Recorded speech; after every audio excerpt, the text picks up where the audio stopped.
to this computer. And then, yeah, let me pretend that we just joined the Zoom meeting. Hello, Shauna. Good afternoon. Hello, Uh, thanks good for afternoon.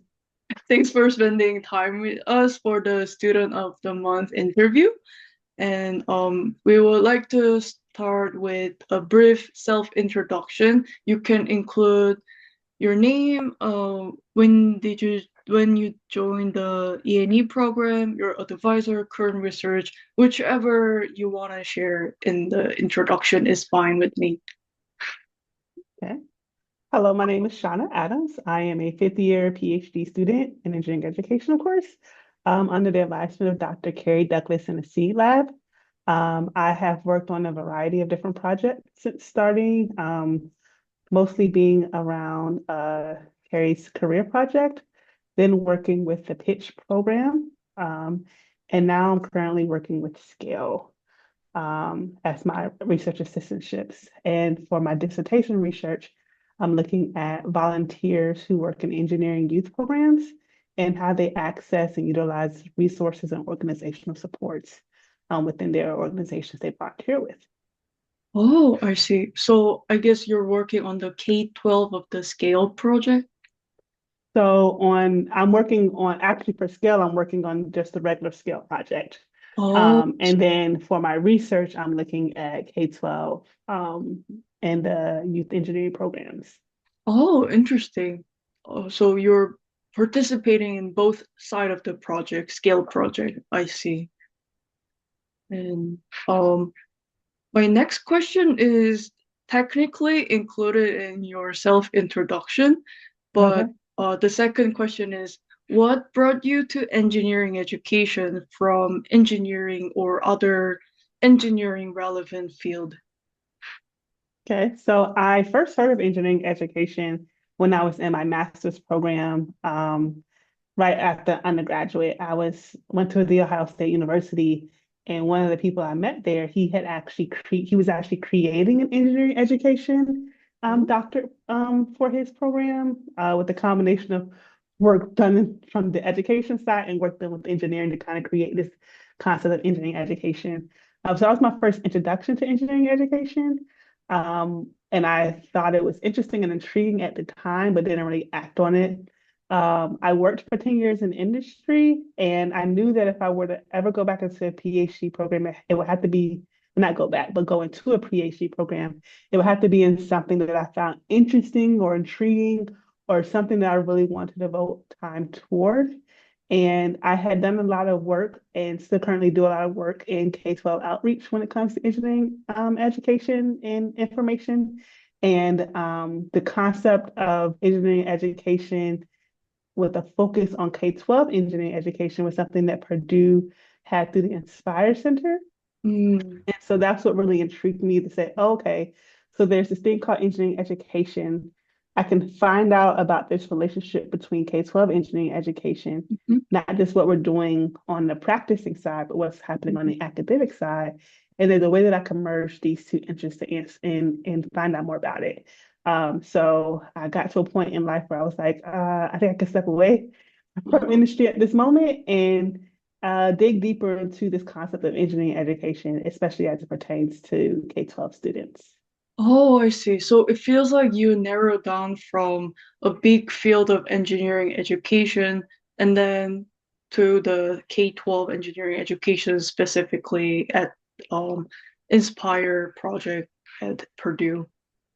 Yes, I knew that because I had done a lot of work on like Mhm, the practitioner side. Everyone, and not everyone, but a lot mhm, of engineers do a lot of work volunteering in K-12 programs. mhm. I have a history of doing, setting up outreach and engagement activities and setting up different Oh, initiatives and different things for different organizations and companies I've worked with.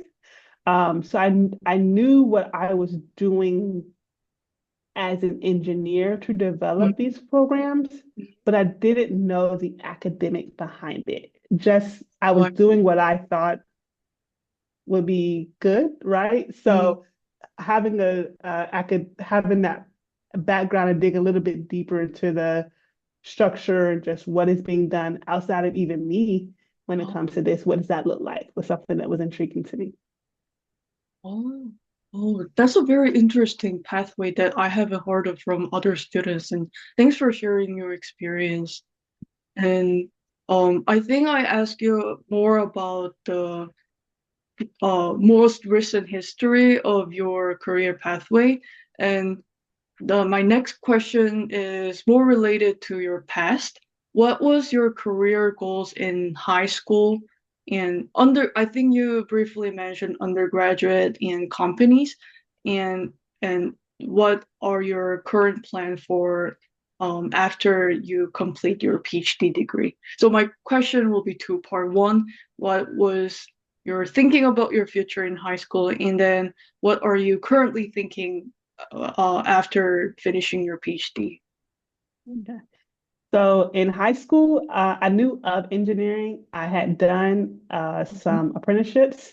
I grew up in an area that has a large government contractor presence. So we had a lot of government facilities, NASA, we had Jefferson's Lab, we have Wow. shipbuilding places. So we have a lot of, Northrop Grumman, Lockheed, they were all there.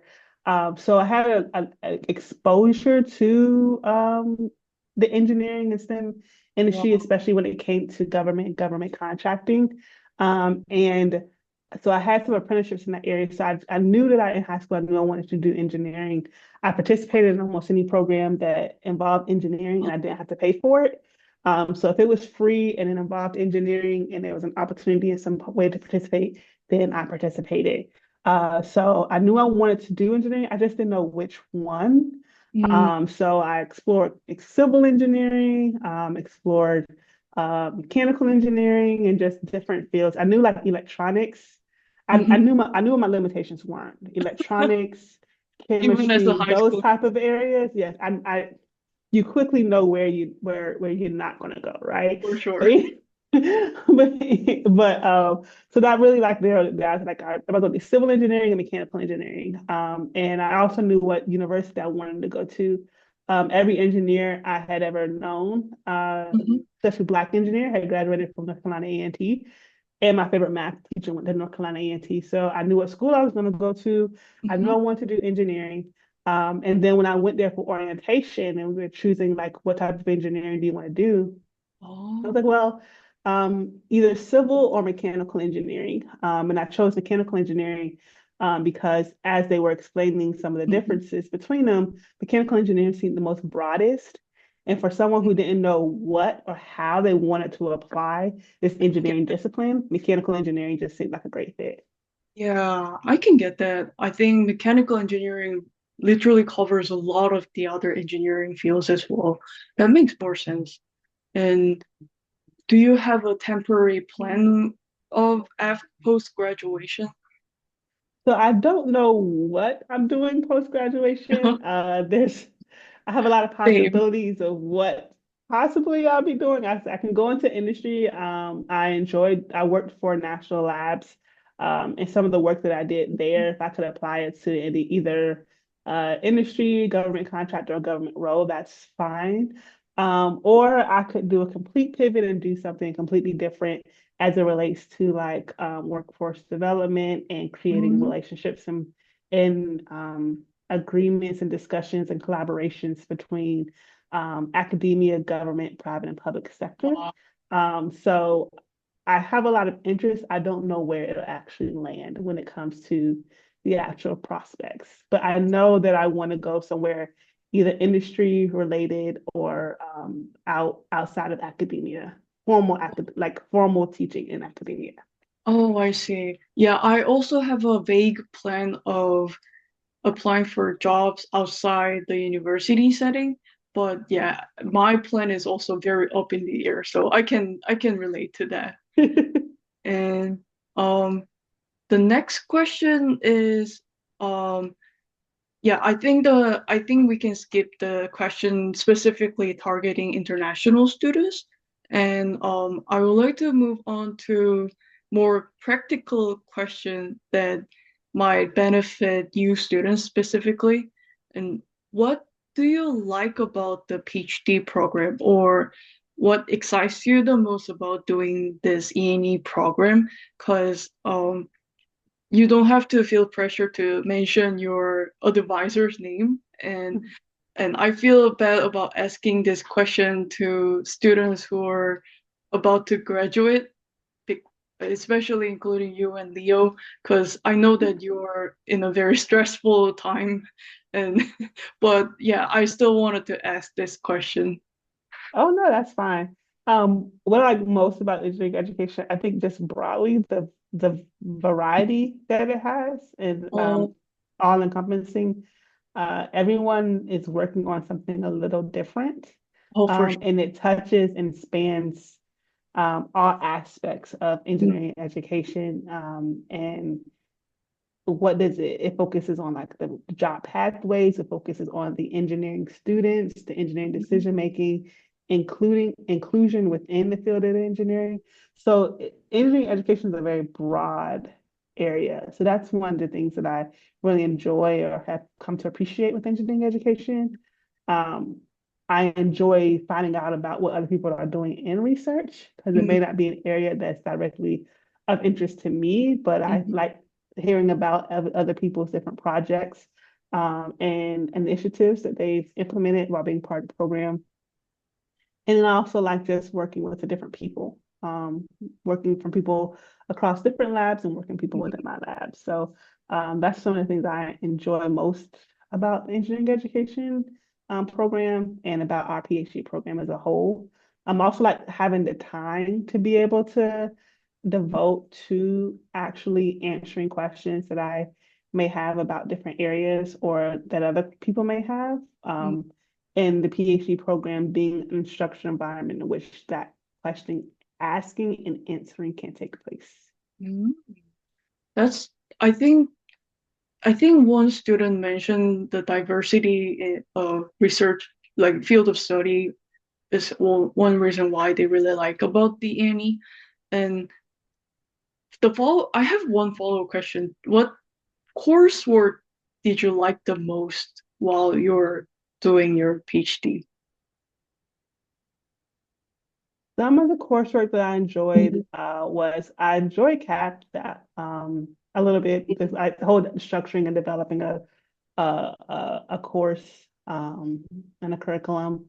Overall, in E&E wise, I also took a class like E&E, engineering education for non-academia. So what does that look like Oh, as I far took as what that are some course too. different career paths and opportunities in engineering Mhm. education outside of academia? But I also took my lab is a quant lab. I'm at its core. So previously, our advisor recommended that we all get quantification education data by quantitative analysis Mhm. certification. And so I took a lot of quant classes that dealt with large scale data in education. And those classes, though very tedious at times, were very interesting.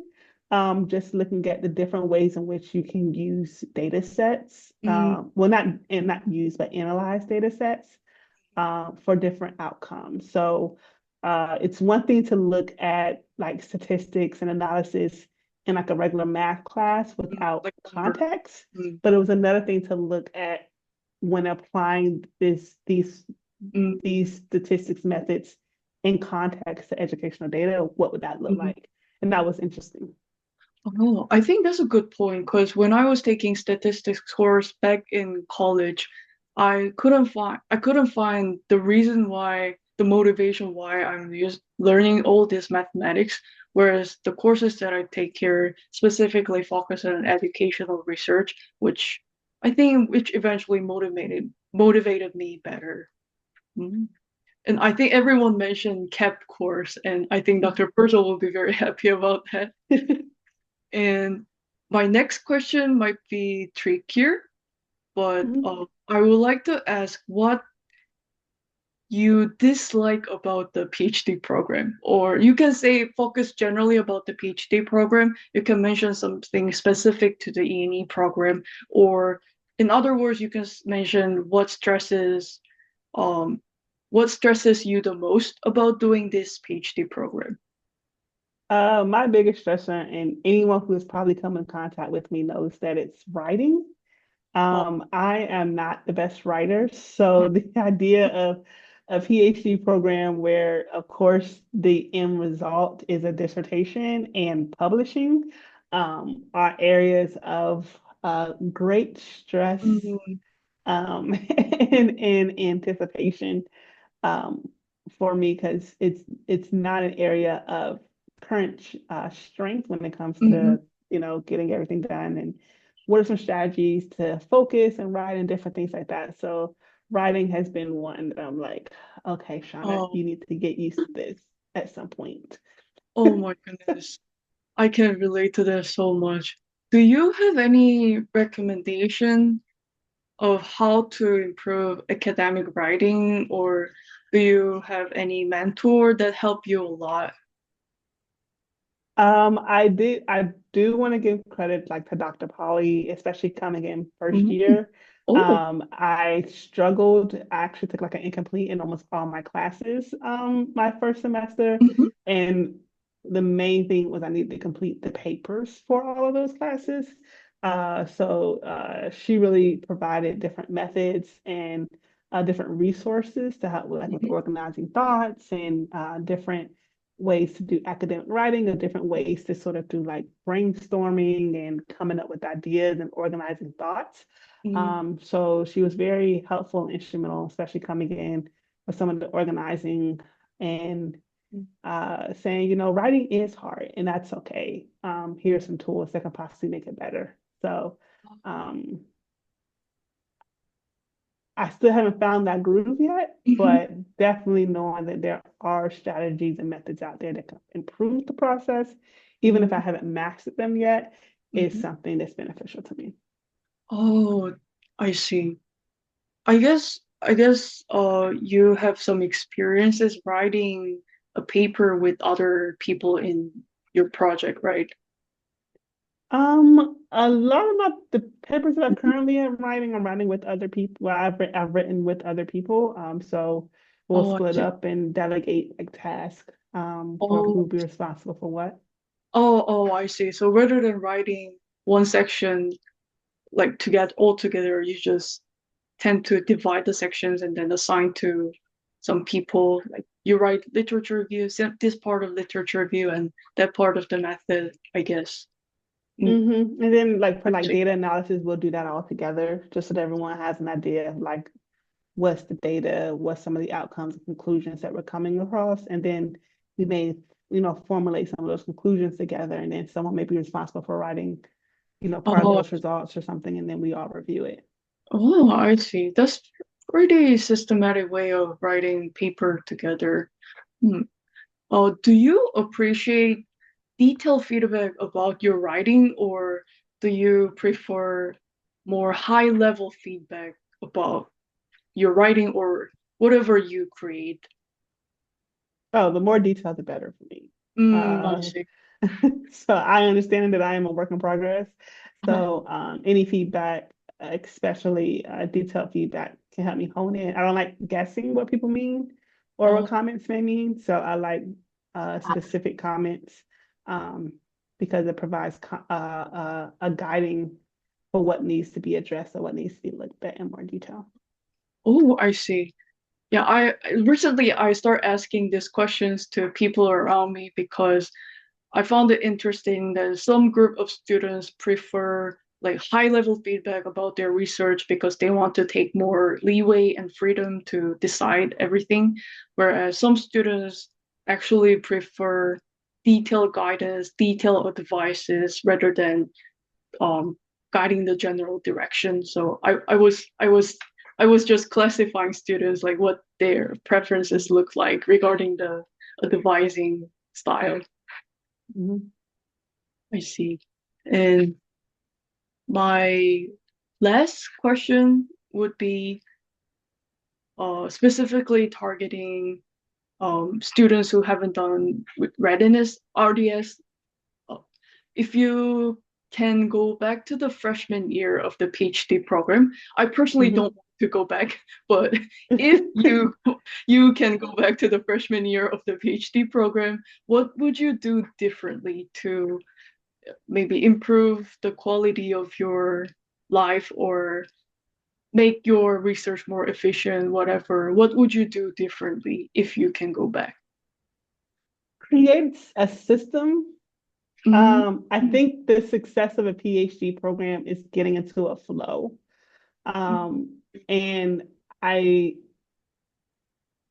and that can alleviate some stressors, right? So I think if I could go back to the first year, it's really getting into a mm, flow of the program and discipline, understanding that things will change over time, especially like as you take more classes or less classes.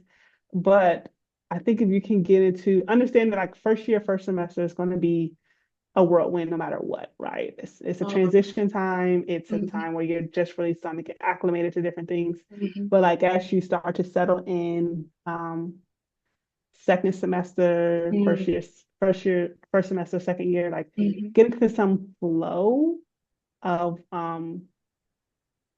what does it mean like when I'm doing research and asking questions, like creating a uh, system so that you can then utilize that system as you expand upon your research questions or mm, develop yourself as a researcher. Um, and I think I was flailing in the wind for some time yeah, before getting some semblance. mm, Um, And so that's one thing that I would look back on first year and try to establish more is mm, some system or some semblance of a system as I mm. work through this program. So, when you measure system, it's like the flow chart of what you should do Not within necessarily the flow research. chart, but like how I guess like I guess it goes back to like time management and like structuring. Like so Mm, how can if there's a better way to be more productive within the time period in which you have. mm, So I think that's what it comes down, like being creating a system of efficiency if possible when it comes to how can I best use my time to get the most out of my day.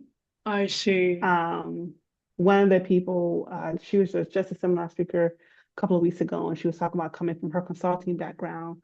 She knew I how to see. structure her time very efficiently. And I think having that level of discipline early on could be beneficial when it comes to getting through a program, I or at least having some semblance of control of I what you're see. doing. So I think it boils down to like time management and how to Mm, best utilize your time to be most effective and I see. efficient when it comes to everything that has to be done.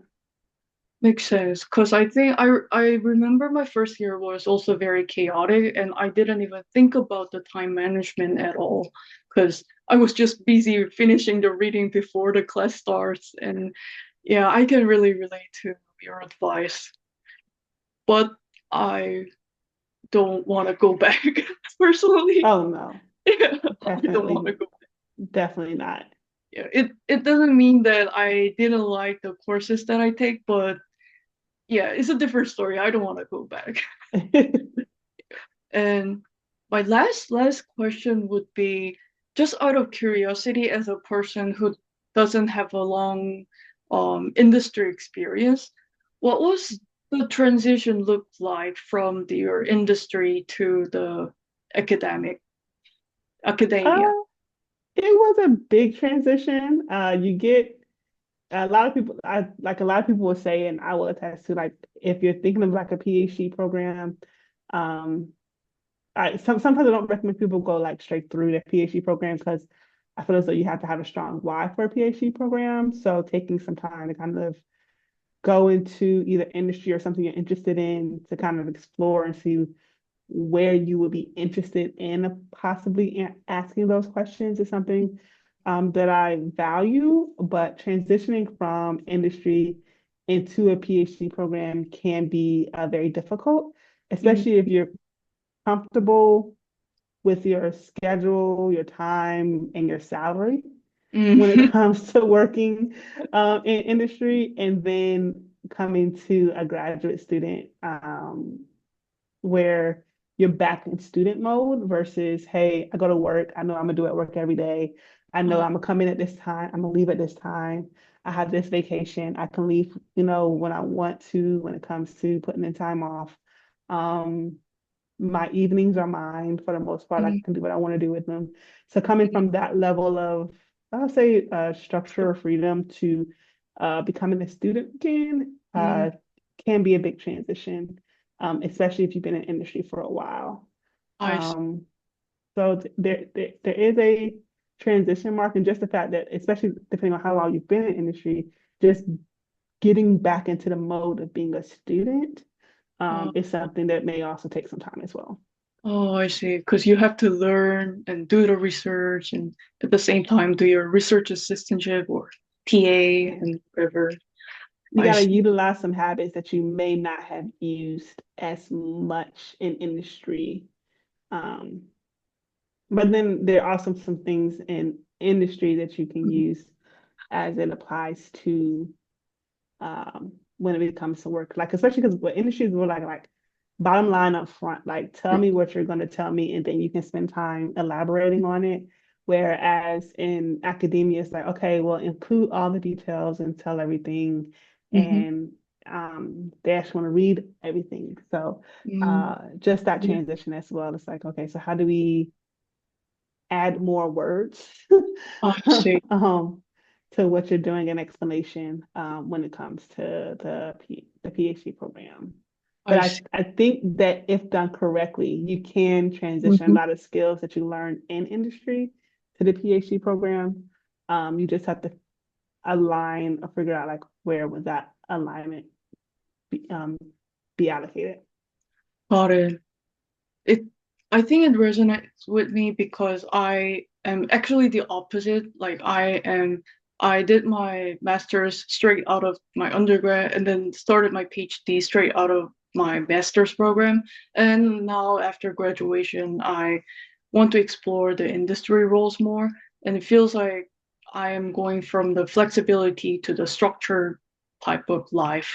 And I see. And there are some ways in which like the PhD Mm, has been a different, it's a different pace, most mm, definitely the industry. So that I have appreciated. Um, I sometimes say that it's like my sabbatical or like a mini mm. retirement, which would like it's just a different pace, a different change in pace. It has its own challenges, but it's not the same as the hustle and bustle of industry. I see. That makes any difference. I see. So I guess industry, everything happens way faster than university. Not way.